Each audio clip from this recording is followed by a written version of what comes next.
In June 1930, Pablo Picasso purchased the Château de Boisjaloux, a country house northwest of Paris, near the village of Gisors in Normandy, where he, his wife Olga, and their son Paul could enjoy a respite from city life, close to nature, and where Picasso could have the space he needed to make large-scale sculpture. The effect on his work would be profound. Soon, the chateau's former stables became his sculpture studio, where he would proceed to execute, over the next 2 years, a famous series of monumental plaster heads based on the face and the profile of his model and mistress, Marie-Thérèse Voltaire. This work, Head of a Warrior, was made slightly later, in 1933, also at Boisjaloux, and it too was originally modeled in plaster, but with a number of striking features that distinguish it from the previous plaster heads Picasso had made at Boisjaloux, particularly the semicircular extension at the back of the head, which resembles the helmet of an ancient Greek or Roman soldier, or at least the crest and elaborate plumage of such helmets. A number of factors combined in 1933 to stimulate Picasso's interest in the art and the armor of classical antiquity. For example, it was in that year that he accepted a commission to make illustrations for a new English translation of the political satire Lysistrata, written by Aristophanes in the 5th century BC, during the final phase of the Peloponnesian War, a long and bloody conflict between the rival city-states of Athens and Sparta. The fictional plot of the play revolves around a plan devised by the women of Athens to force an end to the fighting by refusing to have sex until the men make peace.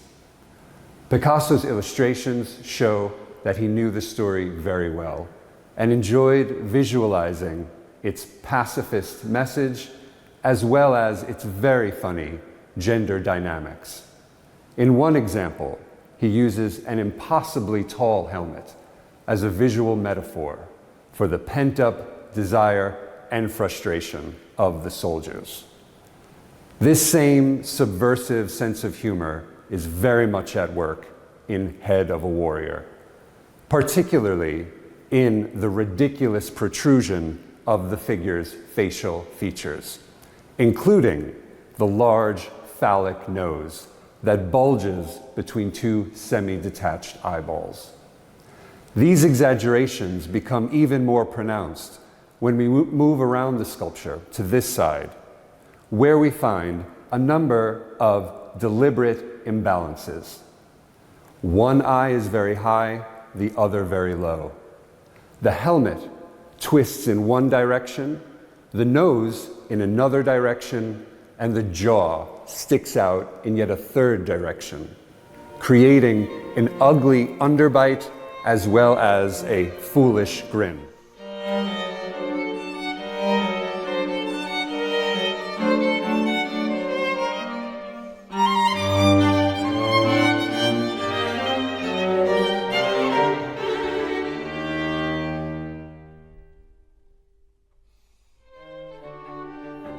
There is nothing fearsome or dignified about this warrior. In fact, it has been observed that this is not so much the head of a warrior at all, but the head of a clown playing the role of a warrior. To achieve these effects, Picasso may have borrowed features from a West African fertility mask in his own collection that shares a similar profile in the protrusion of facial features and a crested hairline. When Roland Penrose, the British author and collector and friend of Picasso, visited the Chateau de Boisjaloux in the 1930s, he was convinced of the correlation between that mask and Picasso's recent plaster heads. In the early years of the century, Picasso had adapted features from tribal art to revolutionize the treatment of the human figure in radical works like the Demoiselle d'Avignon. Here, decades later, he seems to have looked to tribal art yet again, this time to parody the image and the very idea of the conquering hero in Western art. Portraits of military men with imposing helmets or very large hats have a very long tradition.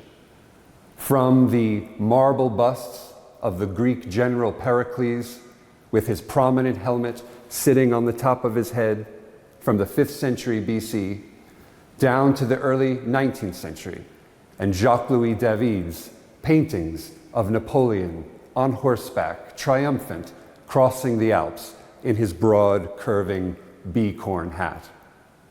Here, Picasso is evoking that tradition, but distorting it in order to mock the hero worship and the glorification of war that underlies those images. The significance of that decision is better understood in its historical and cultural context. Picasso's mockery of militarism, both here and in his Lysistrata illustrations, took place during the long buildup to the Second World War, when the reactionary governments of Italy and Germany in particular sought to appropriate the glory and the grandeur of ancient Greece and Rome by adopting a blunt neoclassical style in their visual propaganda, with explicit references to the classical warrior and the pantheon of Greco-Roman gods. Against this backdrop, the anti-classical, anti-heroic humor of Head of a Warrior makes a very bold statement.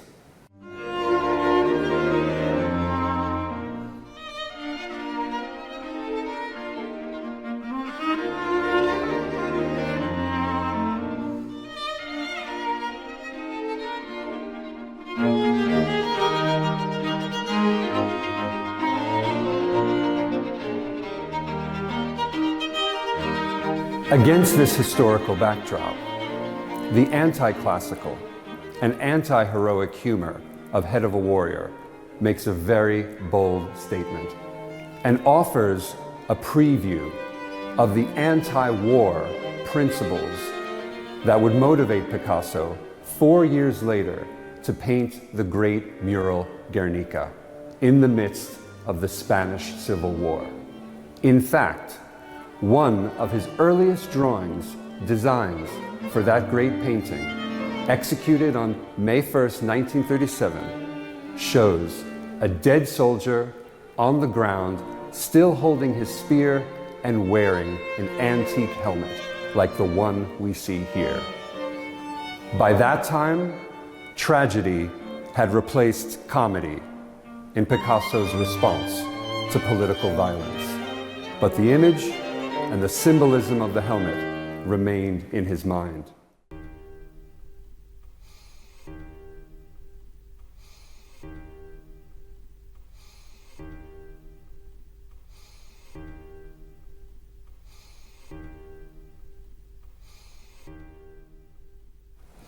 One of the hallmarks of Picasso's inventiveness as a sculptor was his ability to recycle and repurpose common, everyday materials into works of art.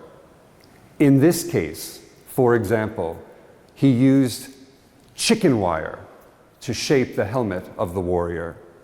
He reinforced the neck with a crowbar, and he molded the two eyes with tennis balls. Those materials were hidden under the plaster as the sculpture evolved. But while the plaster was still wet, he pressed a piece of corrugated cardboard into the neck to create this pattern and used a similar technique to decorate the periphery of the helmet. These embellishments are limited to one side of the figure. The other side is less detailed, less defined. And so the warrior has two faces, similar but distinct, and it offers a multiplicity of views from different angles.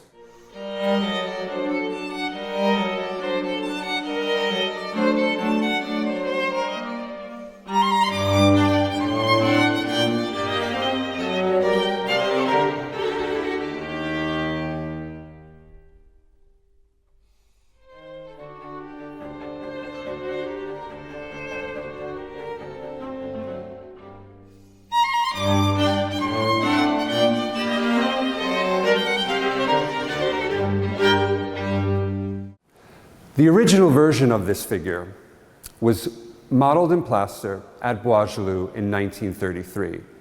But the version we see here was cast in bronze 10 years later, in the midst of the Second World War and the darkest days of the German occupation of Paris, when Picasso was kept under constant surveillance and when some of his friends and fellow artists suffered deadly persecution. It was also a time when Nazi and Vichy authorities were confiscating metal, including bronze, from across the city for the manufacture of military equipment, munitions, and armaments. Picasso's decision to cast this figure in bronze in that very dangerous environment can be seen as an act of defiance against a military regime which had already condemned his work as degenerate for its deviations from the style and the spirit of classical art. These are the deviations that make Head of a Warrior a powerful sculpture with both comical and serious connotations that reverberate to our day.